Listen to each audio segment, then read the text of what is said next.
able to get pretty active play in the center pretty quickly. So e4, take, and knight c5. And the position is pretty balanced. Black has his pieces on pretty reasonable squares, so it shouldn't be a big problem. And he gets an isolated pawn, but it's also a pass pawn. And actually, queen c2 is probably a bit dubious. And Black won the game very quickly after some further mistakes. c4 was a very strong move, exploiting the pins on the d file. Take and knight g4. Take, and take. And Black was probably already slightly better and ended up winning the game. But anyways, many times play continues in a pretty similar fashion. So I'll go back without dwelling too much on that. Let's see, okay. I'll go back to looking at knight e2, which is another one of the main lines. Now if you play c5 here, then after c takes d5, you'll get an isolated pawn position like I was describing earlier. But that's why in this position I play d takes c4 and take here. Take, and now I play e5. It's also possible to play c5 there. But I like this position after e5. And of course, you can't take the pawn here because of take, and knight g4 hitting f2 and e5. So, let's see, castle, knight c6. And now one possible line is a3 and bishop d6. And Black's doing quite well in these positions. For example, if d5, knight e7, knight g3, there was one recent game with a6. And if b4, you can actually just play a5. And the a6 tempo is useful in provoking b4. But otherwise, let's say if he plays some useful move, say rook e1, now you can just play c6 and simplify the pawn structure. So if take and knight takes c6 and the position is equal. So I'll go back a couple of moves. Let's see. So I'm not really worried about any of those lines. a3 is another one of the main lines here. So I'll look at a3. Bishop takes c3, b takes c3, and d takes c4. c5 is the line that I said that I didn't want to play because of take and knight e2. And where white is trying to push e4 in the center. But I play take, and again I take on c4, and I play c5. And so white can play basically two different knight setups with a knight on e2 or the knight on f3. Generally speaking, a knight on f3 is slightly better in these Nimzo Indian positions.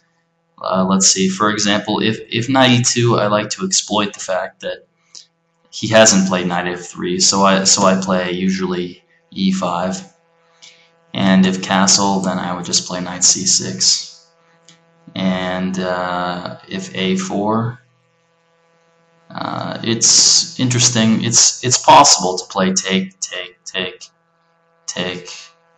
and something like bishop e6, take, rook e1, rook e8. If queen b3, and here the d4 pawn is a little bit too weak, take with equality. Queen takes d4. But actually, I think after something like this, it's probably a little bit awkward for black. I would actually prefer to be white here after queen d3. So I wouldn't really like to get into this sort of concrete position. For example, queen b3, bishop e6, take.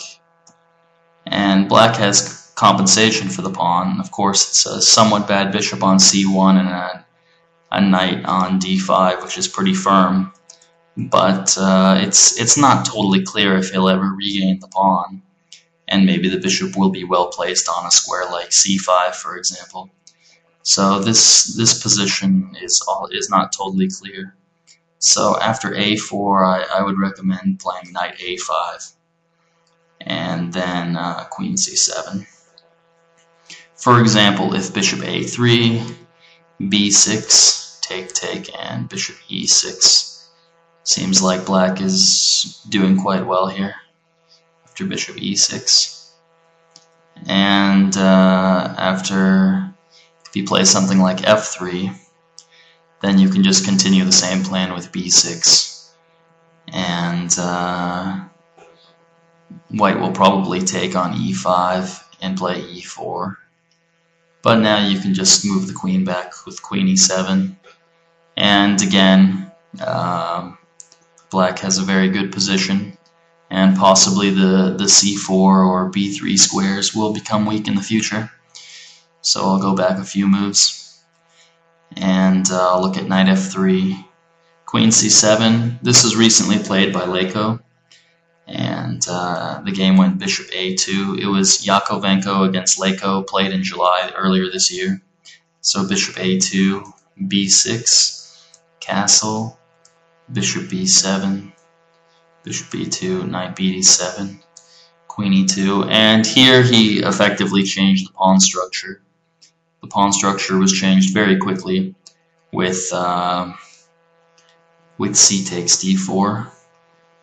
And if e takes d4, it would even be interesting to play something like, it would even be possible to play something like b5 here. And now it won't be possible to play c4, and there'll be a firm grip on those squares. And if you took the pawn, for example, then bishop takes f3 and rook b8 could be pretty challenging. So he just played bishop d5, and he was able to get a complete grip on the light squares.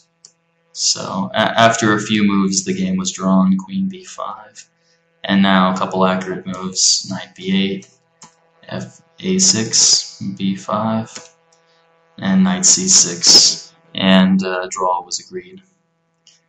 So anyways, this sort of position, the sort of structure was similar in at least two different cases, where black was playing in a pretty similar type of way, with the pawn on e6 and by playing b6 and bishop b7. You'll notice that there is a certain type of harmony in the pieces with this sort of pawn structure like this. The pawn structure just makes sense and fits together pretty perfectly.